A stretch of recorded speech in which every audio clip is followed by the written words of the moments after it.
मैले यो किताबहरूमा मैले हेर्छु त्यो किताबहरूमा के देख्यो भने जुन एब्स्ट्राक्ट चिन्तन त्यहाँ जुन 32 सालमा लेखियो र 53 त्यो मदन पुरस्कार पायो चाहिँ 53 सालमा योजन गम्ला भन्ने विनोद धिताले लेखे त्यो टाइपको किताब चाहिँ अलिक देखिँदैन। यो अलिकति यो साहित्यिक मोड हो कि जस्तो लाग्यो। त्यो ढङ्गको किताबहरू पनि बजारमा छ। मैले यसो साथीहरूलाई सेयर गरेँ अनुभूति अरू कुरा फेरि म छ त्यो एब्स्ट्राक्ट चिन्तन प्याजमा हिजो यहाँ टिचरले बोल्दा पोस्ट मोडर्निजम भनेर शब्द प्रयोग गरेको त्यहाँ डक्टर ग्रिन हो कि जस्तो लाग्छ। I think he told us about the post-modernism. I think he will be talk about the post-modernism. त्यसमा डक्टर गोविन्द भट्टराई किरुको प्रोफेसर हो र डक्टर सञ्जीव उप्रेती घन चक्कर राइटर अफ घन चक्कर होइन डक्टर सञ्जीव उप्रेती गोविन्द भट्टराई र टिपी भण्डारी डेथ हुनुभयो। उहाँले एउटा यो पोस्ट मोडर्निजमको चर्चा गर्नुभएको थियो। अलिकति क्याबिनमा अघि एकजना सरले थेसिस त्यही थेसिसमा लेखेको रहेछ। एउटा हामीले यो पोस्ट मोडर्निजमका बारेमा पनि यस्ता सिरिजहरू सुरु गर्दा पनि हुन्छ कि जस्तो लाग्छ मलाई। अहिलेको state restructuring, post modernism, inclusiveness, social justice or current issue of the present situation. I think thank you very much.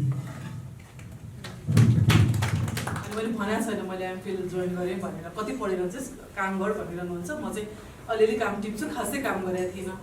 अनि गएपछि के हो एमफिल, यहाँको कस्तो हुन्छ कोर्स भन्ने कुरा हुन थाल्यो। अनि मैले बताएँ अलि धेरै अब त्यसै त म धेरै गफ गर्छु, त्यसमा चाहिँ अब बस्न टिक्न नहुने जस्तो छ भने मैले यहाँ पढिसकेपछि।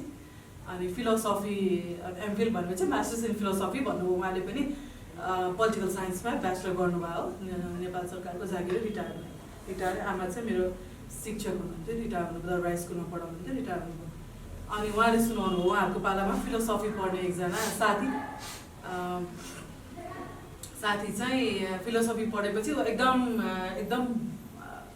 बहेको जस्तो हुन्छ नि, एकदम उडेको त्यस्तो गफ गर्ने अरे के त्यस्तो गफ गर्ने अरे। अब एक त अब उहाँहरू अलिकति पोलिटिकल्ली पनि एक्टिभ थियो बेलामा, त्यसमा चाहिँ अब त्यो त्यतातिर कसैलाई मतलब नभएर अलिकति डिस्टिङ्क्ट हुने मान्छे नै डिफ्रेन्ट जस्तो लाग्ने नि बेला पनि। अब अहिलेभन्दा मेबी 50 वर्ष 52 वर्ष त बिहा गरेर भयो भनेपछि 2-4 वर्ष अगाडि नै होला होइन।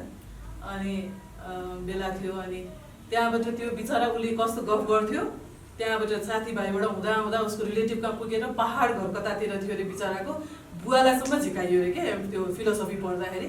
तपाईँको छोरालाई चाहिँ डाक्टरै देखाउनुपर्छ, राँची पुर्याउनुपर्छ भनेर आएर बुवा आएर एकदम छलफल गर्नु पऱ्यो अरे। अनि छलफल गरेपछि चाहिँ होइन यो सब्जेक्टै यस्तो हो भनेर त्यो बेलाको टिचरहरूले भनेपछि अनि बल्ल यस्तो भएको थियो। तँलाई चाहिँ त्यस्तो नहोस् है भनेर छ। त्यही हो मेरो सेयरिङ चाहिँ। थ्याङ्क यू है। मलाई लाग्छ कति 1858 होइन survival of the fittest Charles डार्विनको 1858 हो कि जस्तो लाग्छ। चार्ल्स डार्विनले विज्ञानले पनि प्रुफ गर्यो। यो कुरो मेरो माइन्डमा धेरै खेलिरहन्छ। र यस्ता जस्तै अब यो ब्रेन स्टर्मिङ गर्ने ठाउँ पनि हो होइन, बौद्धिक फलो पनि हो। यस्ता टाइपका कुराहरू पनि खेलिरहन्छ। अब रह्यो गीतको बाला। म खोटाङमा जन्मिएको हो, होइन मेरो त अहिले पनि खोटाङै हो होइन। खास त जागिर 60 बजी पनि खोटाङै जाने होला, अरू खासै उदेलिँदैन। एउटा खोटाङ जिल्ला दिक्तेल बजार भन्ने गीत छ, यो म जान्दिनँ वास्तवमा। मलाई गीत चाहिँ भयङ्कर राम्रो लाग्छ।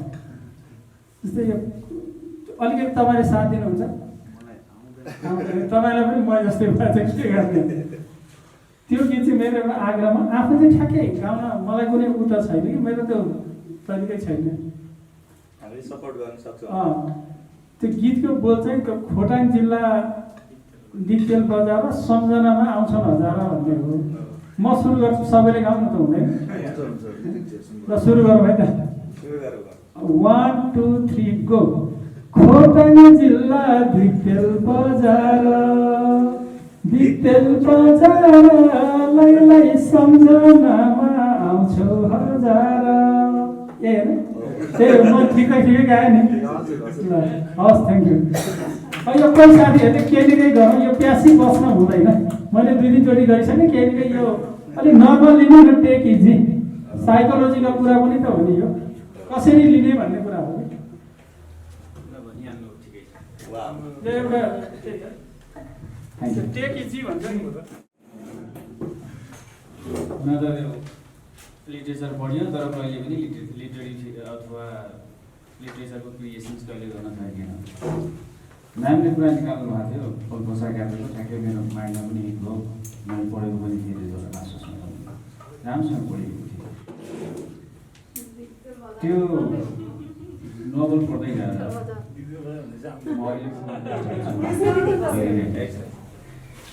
त्यहाँको क्यारेक्टर मिनी सिद्धार्थ धेरै समय भयो पढेको विषयमा सिद्धार्थ जुन राइटरले प्रेजेन्ट गरेका त्यो एरोमेटिक सिचुएसन्सहरू त्यो ब्युटिफुल सिचुएसन्स कहिलेकाहीँ सोध्छु अहिले अनि मान्छेहरूको रस अनि सोसियल मिडियामा देख्दाखेरि के साँच्चै त्यो नेपाल अहिले त्यस्तै छ अथवा ती डाँडा काँडाहरू जसरी एउटा आम मान्छे भिजिट गर्दै जाँदाखेरि त्यो परिवेश के जीवित छ अथवा त्यो एउटा पोलिटिकल कन्टेक्स्टले ल्याएको सिचुएसनले त्यसलाई जम्मै ध्वस्त पारिदियो। कता कता रोमली लाग्छ त्यो सिचुएसन नै अब त्यो खोजेर पनि नपाइने जस्तो। अनि त्योसँगै ठ्याक्कै अनि रोबर्ट फ्रस्टको stopping woods by snow evening पढ्दाखेरि अनि त्यो पोइमले पनि कता कता ठ्याक्कै नेपालको जस्तो सिचुएसन जस्तो देखाएको सुन्दर ठाउँ छ तर हामीले के गर्नुपर्ने कतै टाढा जानुपर्ने अहिलेको कन्टेक्स्ट नै त्यस्तो गाउँ समाजमा बसेर पनि अथवा त्यो एउटा फोर्सले कतै कतै अट्र्याक्ट गरेर राखेको र उसले चाहिँ त्यसलाई छोडेर गइराख्नुपर्ने सिचुएसन त्यो फिल हुन्छ है कहिलेकाहीँ। सँगसँगै यो मोडर्निटी आएसँगै विकास भएसँगै हामीले धेरै कुराहरू त पायौँ तर त्यो मनभित्रको त्यो beautiful scenario in the middle of the jungle waiting त्यो क्यारेक्टरले वेटिङ गर्दाखेरि त्यो चाहेर पनि त्यो वेटिङ नगर्न सकेको सिचुएसन चाहिँ मलाई आफूमा पनि फिल हुन्छ इन्डिभिजुअली र अरूलाई कस्तो हुन्छ मेबी तपाईँहरूलाई पनि त्यस्तो भइरहेको होला। Thank you. पोइमको टाइटल छ उदार काठमाडौँ, नेपालीमा छ। काठमाडौँ तिमी कति उदार, सबैलाई काखमा अटाउन सक्ने ल्याकर छ, साहस छ तिमीसित, जति पनि थेग्न सक्ने यो तिम्रो शक्तिको बखान गर्दै हिँड्न सक्थे होला। तर म त्यो भार बोक्न चाहन्न, त्यो पात्र बन्न चाहन्न जसलाई केही वर्ष वा दशकपछि दोष लगाउँदैछ केहीले। भन्ने छन् किन बढावा दियो सहर केन्द्रित बसाइ सराईलाई। देख्ने छैनन् परबाट उच्छिटिएर आएका चाउरी परेका गालाहरूमा पस्न थालेका रस, सुकेनास लागिसकेका हातखुट्टामा भरिन थालेका मासु। सुन्ने छैनन् एउटै सामान मात्र बित्दा पनि तिनका मनमा बजेका सितार गिटारका तार। न त थाहा नै पाउनेछन् भरे बेलुका तिनका घरमा हुन सक्ने खुसीको महोत्सव। लेख्ने छैनन् ती बचेराहरूबारे जो पछि साँच्चै नै असल र सक्षम बनिसकेपछि धन्यवाद दिन फर्कनेछन् यही बाटो यही माटो तिम्रो माटो Kathmandu.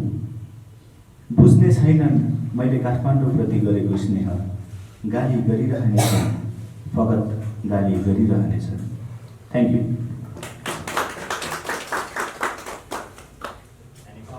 I just want to talk about the Sigmund Freud को एउटा साइकोएनालिसिस थ्योरी भनेर पढ्नुभएको छ है हजुरले।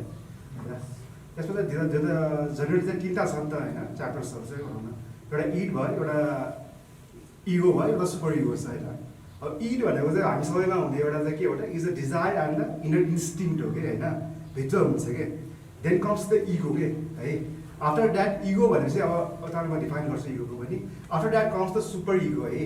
Super ego means the moral principles है, the ethics of the society है, विच वी हेभ टु के त हामी त्यसमा मान्नुपर्ने हुन्छ। वी क्यानट त्यसलाई चाहिँ छोडेर हामीले चाहिँ हिँड्नु हुँदैन है। अब यसमा के छ भनेपछि चाहिँ इगो चाहिँ बिचमा बसिरहेको हुन्छ क्या तपाईँको होइन। अनि यो सुपर इगो इटलाई कन्ट्रोल गर्ने इगो हो कि। And generally what we say about the ego is the human anatomy भन्छ नि त ह्युमन बडी हो कि। जस्तै अब यो सिगमन्ड फ्रेड भन्ने पनि एउटा अस्ट्रेलियाको चाहिँ न्युरोलोजिस्ट हुनुहुन्छ कि उहाँ चाहिँ एउटा हेल्थ सेक्टरको मान्छे हो कि उहाँ न्युरोलोजिस्ट हो। अब यो इगोले चाहिँ तपाईँको अब जस्तै अब मेन्टेन गर्ने कसरी हुन्छ जब चाहिँ ह्युमन एनाटोमी अब ह्युमन चाहिँ तपाईँको हेल्थ भनौँ न जेनरली होइन हेल्थ स्ट्रक्चर जब तपाईँको साउन्ड हुन्छ कि then you can maintain the balance between the super ego and the inside you के तपाईँले कहिले काहीँ झडकरी सुत्न सक्छ होइन that's the imbalance factor the id हो के तपाईँको त्यो बडीले कन्ट्रोल गर्नुपर्ने हुन्छ हेर्नुहोस् है त्यो इफ यु कान्ट कन्ट्रोल त्यो इड तपाईँको बाहिर आएर तपाईँले के एउटा सुपर इगोलाई हर्ट गर्छ सोसाइटी द्याट मिन्स के जस्तै तपाईँ र म इक्जाम्पलले कुरा गरिरहेको छु रिस उठ्यो मैले तपाईँलाई जे पनि भन्न सक्छु नि होइन that is the id factor त्यो पपाउने हो कि त्यो चाहिँ for that we have to control with our body for that the body is to be sound के हेल्दी हुनु पऱ्यो अब बडी नै हेल्दी छैन साउन्ड छैन भने त तपाईँले कन्ट्रोल गर्न सक्नुहुन्छ कि जे पनि त्यही बोलिरहेको हुन्छ जे पनि त्यही गरिरहेको हुन्छ कि द्याट इफेक्ट्स द के हो त society the super ego factor है त्यसैले यो सुपर इगो र इडलाई चाहिँ मेन्टेन गर्ने चाहिँ हाम्रै बडी हो कि त्यसैले ओके त्यसैले चाहिँ के त बी हेल्दी है त हामी सबै चाहिँ हेल्दी हो है so that we can control our it and be are good person in the society and our के अरे exemplify our super ego correctly है त हस् थ्याङ्क यू त्यति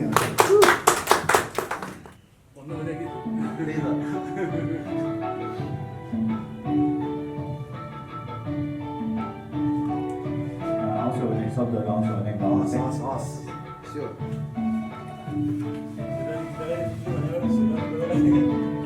जहाँ छन् बुद्धका स्निग्ध शान्त र सुन्दर त्यहाँ छ शान्तिको क्षेत्र मेरो राष्ट्र मनोहर प्राणभन्दा प्यारो लाग्छ मेरो देश कता कता झल्किन्छ ममता मेरो भावगङ्गा जता जता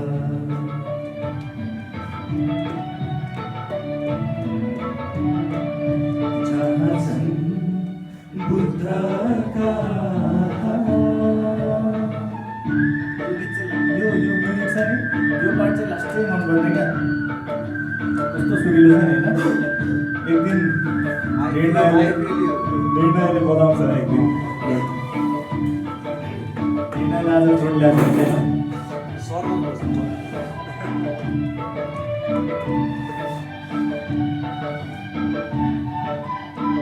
माया नेपालको लाग्छ नेपाली इतिहासको माया नेपालको लाग्छ नेपाली इतिहासको माया प्रकृतिको लाग्छ कला भाषा र भेषको पुर्खाको मन्त्र यो जप्छु चौतारीमा बसी जननी जन्मभूमि स्वर्गादपि गरीयसी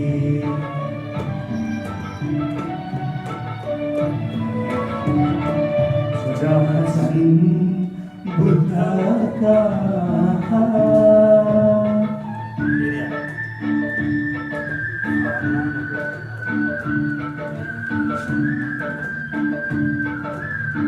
गीतमा आएको हो कि मेरो स्वरले गर्दाखेरि त्यो मन्त्रमुक्त हुन्छ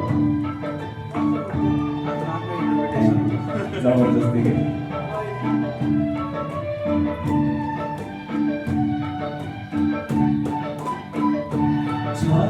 ठुलो चाहना मेरो आमालाई हँसाउने ठुलो चाहना मेरो आमालाई हँसाउने सर्वोच्च शिखरबाट विश्व शान्ति यही प्यारो मिट्टी का माझी पोरखी बनिकन पार्छु यो चाहना पूर्ण गरिने समर्पण।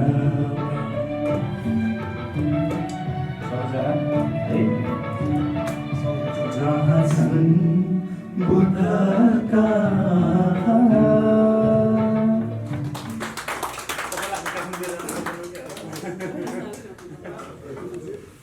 This one is for you. This one is for you. All of us? Yes, this one is for you. मलाई चाहिँ कहिले पनि कसैले ब्याकग्राउन्ड भन्नुभयो भने मलाई चाहिँ खासै मन पर्दैन। लिट्रेचरमा स्पेसली कन्टेक्स्ट दिनुभयो भने चाहिँ पर्सनल मलाई चाहिँ मन पर्दैन कि होइन। त्यो भयो भने चाहिँ अलिकति प्रिकन्सेप्ट आइडियाजहरू अलिकति बायसनेसहरू आउँछ जस्तो लाग्छ। तर एक लाइन मात्र भन्छु, यो चाहिँ मैले एकजना केटा मान्छेको लागि लेखेको हो।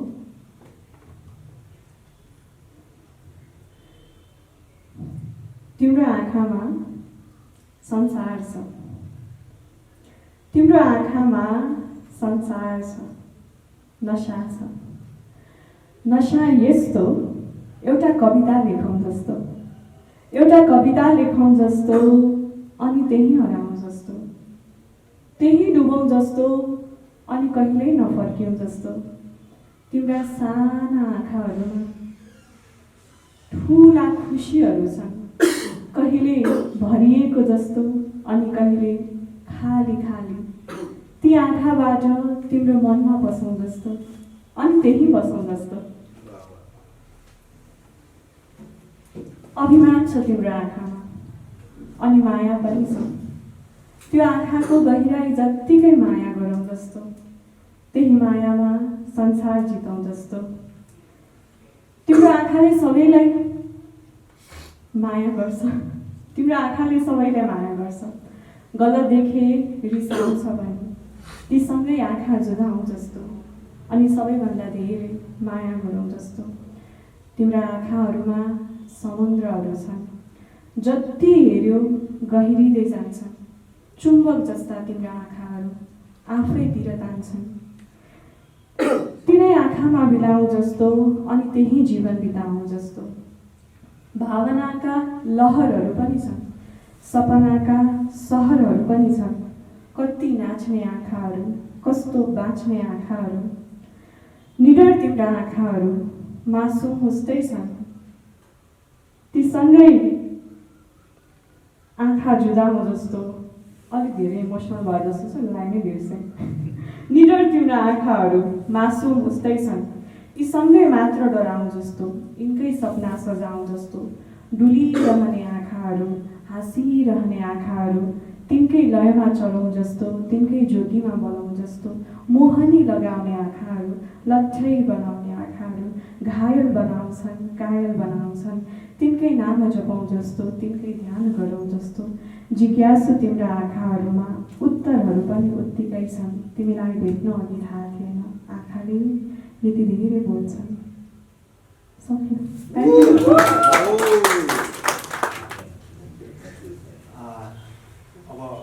अब बुद्धलाई त सबैले थाहै होइन, थाहैको हो, स्टडी गरेकै छ है। अनि उहाँको लेसन्सहरू पनि कतिले पढ्नुभयो होला कि, बुद्धको उपदेशहरू छ नि त, लेसन्सहरू थुप्रै छ कि है। अब धेरैले पढेको त के हुन्छ भने हत्या नगर्नु, हिंसा नगर्नु, यो त्यो पढेको त थुप्रो होला है। एउटा उपदेश चाहिँ कस्तो छ भने होइन बुद्धको चाहिँ, when anyone gives you होइन, when anyone gives you something होइन, if you don't agree to take it, that is not yours अरे। त्यो चाहिँ बुद्धले भन्छ है। बुझ्नुभयो है कुरो त? जस्तै अब मैले तपाईँलाई कुनै सामान दिएँ होइन, तपाईँले त्यो सामान लिनु भएन भने चाहिँ एग्री गर्नु भएन भने चाहिँ तपाईँको हुँदैन कि होइन। सामानको कुरा त ठिकै छ है। जस्तै मैले तपाईँलाई अनावश्यकले त्यतिकै गाली गरेन कि, जे पाइ त्यही बोल्दैन कि, तर तपाईँले त्यो गाली लिनु भएन भने त्यो त गाली तपाईँलाई लाग्नुहुन्छ कि, त्यसो भन्छ कि बुद्धले चाहिँ होइन। अब यसमा त अब इन्टरकनेक्सन चाहिँ कसरी हुन्छ भने फेरि आउँछ कि त, फ्रेडको साइको एनालिसिससँग इन्टरप्रिटेसन चाहिँ त्यसलाई इन्टररिलेटेड गर्न सक्छ कि त होइन। यो त्योसँग इन्टररिलेट गर्न सक्यो होइन। एउटा तपाईँको अहिलेको आएको फिजिकल कन्ट्र्याक्चुअल एग्रिमेन्टहरूसँग इन्टररिलेट गर्न सक्छ कि, यो चाहिँ मेरो एनालिसिसको पार्ट हो कि त्यसो होइन। जस्तै कसरी भने जस्तै मैले तपाईँलाई गाली गरेँ तपाईँले लिनु भएन भने how didn't you take that गाली के तपाईँ मैले लिएको चाहिँ गाली तपाईँ लिनुहुन्न कसरी मान्नुहुन्छ त्यो होइन मैले त मन पनि गाली गरेँ सबै गरेर अनार्थक गाली गरेँ तपाईँलाई होइन तपाईँलाई रिस त उठ्छ अब फ्रेडको साइको एनालिसिससँग चाहिँ कसरी इन्टरप्रेसन हुन्छ भने चाहिँ देयर इज यर के हो त इड त छ नि त इड फ्याक्टर हुन्छ नि त हामीसँग भित्र त होइन तपाईँ रिस त उठ्छ इडले त एकदम अब यसलाई त म छोडी छैन भने कुट्नेहरू कति हुन्छ त्यो होइन घमासाले परेर हुन्छ कति त होइन अब तर तपाईँको मैले अब फेरि आइके त फ्रेडले के भन्छ भने चाहिँ वेन यु अब त्यो बुद्धको कुरा छ नि नलिनु भने बुद्धले त कसरी नलिनु त होइन लिनु त लिनु मलाई हाल्छ नि त्यो त जसलाई पनि होइन अब चेपाइ त भन्ने मलाई त्यो त जसलाई पनि हुन्छ नेचुरल इन्स्टिङ हो नि त इन्स्टिङ भन्दा साह्रो कहाँबाट आयो फेरि इडमै आयो क्या म होइन इन्स्टिङ्क्ट इड मेरो इन्स्टिङकै जस्तो छ बट देयर इज के हो त फेरि देयर इज इगो के तपाईँको हो फेरि आयो के हो त you have to control your ego के त्यसोलाई चाहिँ इगो कन्ट्रोल गरेर भने चाहिँ तपाईँ के हो त तपाईँलाई गाली नै गरे पनि तपाईँले के भयो तपाईँले कन्ट्रोल गर्नुभयो द्याट इज इन्टरलेटेड विथ द के त बुद्धिज्मको एउटा चाहिँ उपदेशसँग चाहिँ मैले इन्टरलेट गरेँ एउटा त्यो एस्पेक्ट भयो होइन अर्को एस्पेक्ट चाहिँ तपाईँको कन्ट्र्याक्चुअल एग्रिमेन्ट्सहरू गर्छु नि हामीले जुन जस्तै एउटा पार्टीले साइन नगरेसम्म के हुन्छ त्यो कन्ट्र्याक्ट त भइरह्यो नि त त्यो कन्ट्र्याक्टै हुँदैन उसले त्यो कन्ट्र्याक्ट लिएको मान्छ र त्यो मान्छेले that is in the physical ब्याकग्राउन्डमा भनेको मैले एउटा इक्जाम्पल मात्र दिएको कि यसो तर मेनली बुद्धको प्रिन्सिपल चाहिँ अब कतै थाहा होला नहोला होइन मैले तपाईँलाई केही चिज दिएँ तपाईँले लिनु भयो भने चाहिँ तपाईँको हुँदैन कि it will never be yours के तपाईँले कति अब तपाईँको लाइफमा आउनु सक्छ कि यस्तो मलाई पनि कति आएछ अब कति आउँला त्यस्तो होइन गाली गरिदिएला कसैले बाटोमा बाइक छुन्ला अनासना भनाला if you didn't take it you have to control your ego if you didn't take it that is not yours के त्यो थिङ तपाईँको हुँदैन के यो चाहिँ अब बुद्धले दिएको चाहिँ एउटा बुद्धको उपदेश हो क्या अब कतिले पढेको होला कतिले नपढेको होला होइन अब यो बुद्ध जयन्ती भएकोले चाहिँ मैले ठ्याक्कै एउटा चाहिँ क्लिक भएकोले एउटा मैले पढेको चाहिँ होइन सुनेको चाहिँ कुरा भने Actually, I don't know what to say. I'll just share some few experiences that I went through when I first came to Nepal, like because of the language, okay? Like I'm not that fluent in Nepali, so when I first, like I was staying in Java, and when I was just going around, I went to a market nearby, and I got inside the bus, and I was just going, and I wanted to stop, like get down. So there, when we say we want to get down, we say in Nepali, okay, like in a broken, like that Nepali broken, I know, we say Moya Namchu, okay? And I didn't know that you're supposed to say Moya Jorchu or something like that. So I said, Dai Moya Namchu, and he didn't understand. Namchu means he didn't understand. So he just took me 5-10 minutes far, and I had to get down. Like someone explained, like I said I want to get down. I said, Namne, Namne, and then when I did like this, he understood. So that was the first thing where I learned that I have to start memorizing some Nepali words so that it would be like easier for me to travel by. And the other was, it was in a canteen. I went and I didn't know how to say, like I wanted to have a boiled egg. So I said, Anda boiled gordino.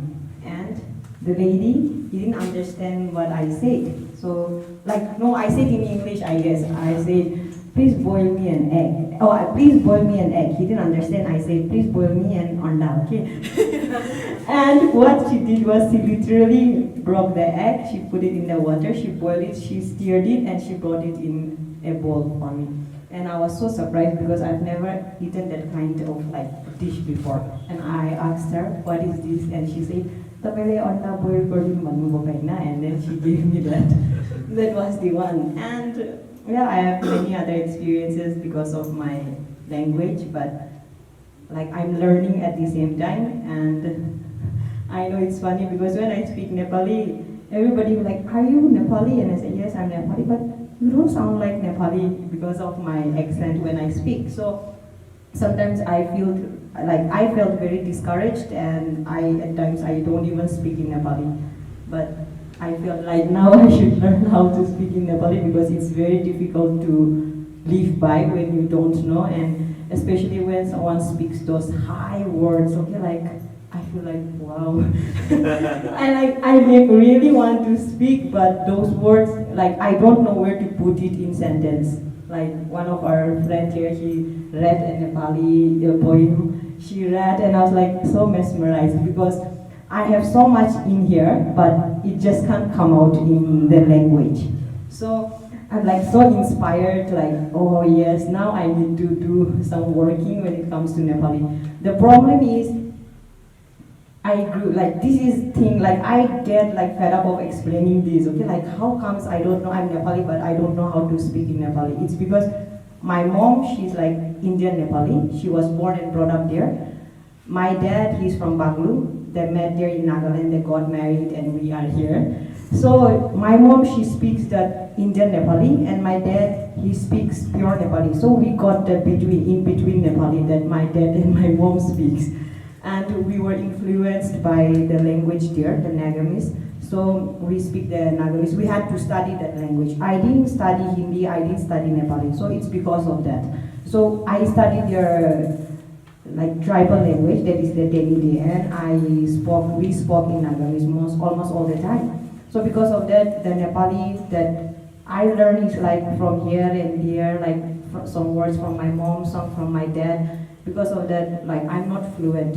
And after I came to Nepal, I realized that I have so much to work on myself, especially when it comes to the language. And I'm glad that, when I came here during the lockdown, because my mom, she stays in Chapa, she's working there, so she was alone, so I decided to stay with her. And then when I came, I realized that I don't know anything about my own country. Like, I don't know anything about myself, like where I belong to. When somebody asks me,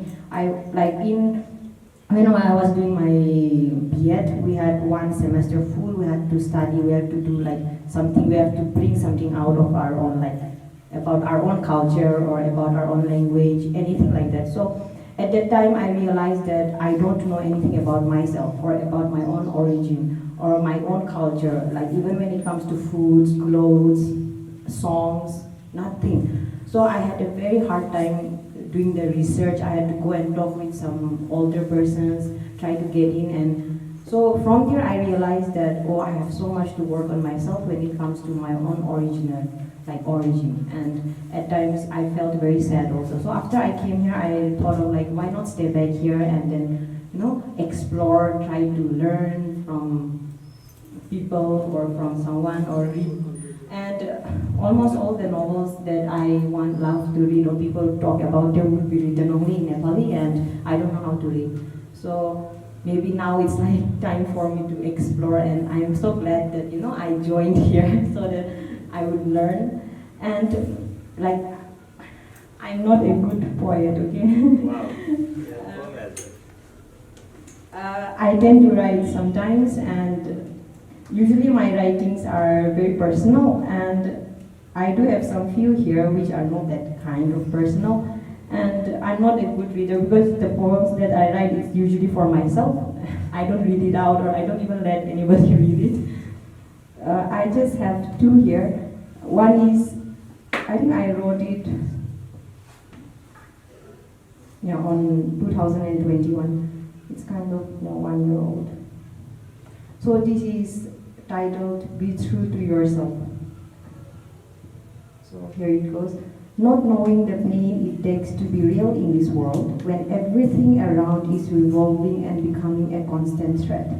You try to walk through broken glasses, getting your expectations high, trying to fight through dense figures, always working to be the giver. You dream with open eyes, not knowing when time flies by. Tomorrow will come and go. It's not like you cannot follow. Stop being fumble-minded to the core. Take it with a quick nibble and spit it out slowly with grace. Even when the world is on your shoulder and you feel like you can't go any further, remember, every story has an end, so just write it well. A story filled with the real you, because real is few. This one, I wrote it like a group of friends. We decided to publish a collection of poetry, and they really wanted to write romantic poems, and I'm not a romantic kind of person. I've never ever written a romantic poem ever in my life. And they said that of course you will not be able to write until and unless it's like that. It seems, I don't know. You cannot write a romantic poem or cannot write about something unless and until until and unless you have gone through it or you have experienced it. So they told me to just imagine and write, okay? And it was so tough for me because we had a deadline, and I was the one who have not even written a single line. So because of me, they had to wait for quite a long time, and I wrote some few, but this is the one which I have here, so I'll just read it out. It's not like wow, kind of. So it's titled, Where Are Thee? Because where are thee? So it goes, till you hold me with love and smother me soft, walking with a slow pace, not wanting to fade. Thy smell lingering through, making me want you more, till the very end, where are thee? I've waited long enough till the sun went down and the sky turned orange. I don't want to give up on thee even when it is down. Is it even possible? Living in ecstasy for ages, not wanting to be alone, waited long enough to tell thee my story, not leaving a plot untold. Fate is playing along and destiny is long dead, keeping me awake, where are thee? Time is fleeting, dear heart, hold on tight and fight a good fight. That's it. Thank you so much. कस्तो लागिरहेछ am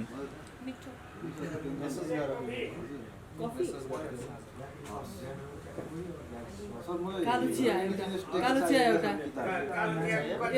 राजमा खाने गर्छ कालो चिया एउटा उसलाई तिमी भन्न what's your experience of today's open mic video No, I don't take video.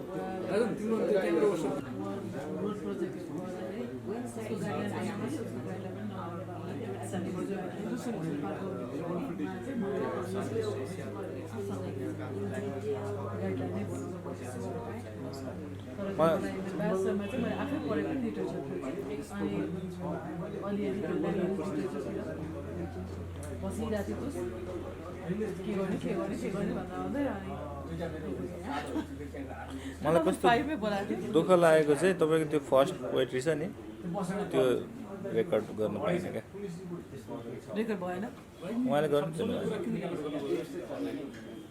Record गरेर उले देखायो भने यहाँको मात्रै भएन नि यहाँ आउनु नाइन वाग्लेले सेकेन्ड किताब थर्ड किताब कफी गफ भनेर निकाल्नु भएको पढाएको थिएँ गरेर लिएर मैले अमेरिका जानु लाग्थेँ त्यो बेला त्यही उहाँलाई साइन गरेर लिएर गएको थिएँ कि मैले गिफ्ट के लाने अमेरिकालाई मैले फर्स्ट टाइम स्कुल सकेर कहिले हो यो बाटो अनलाइन अनि टु मच वर्क अनि हिँड्नुहुन्थ्यो म आउँदै थिएँ मैले फर्स्ट टाइम देखेर काठमाडौँमा राम्ररी हाँसेको मान्छे होइन अहिले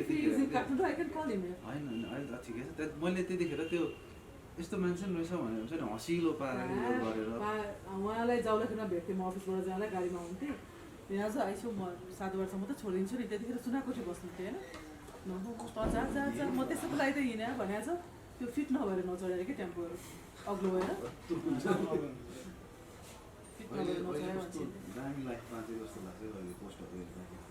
तनाउ फार्म है तनाउ गएर बस्नु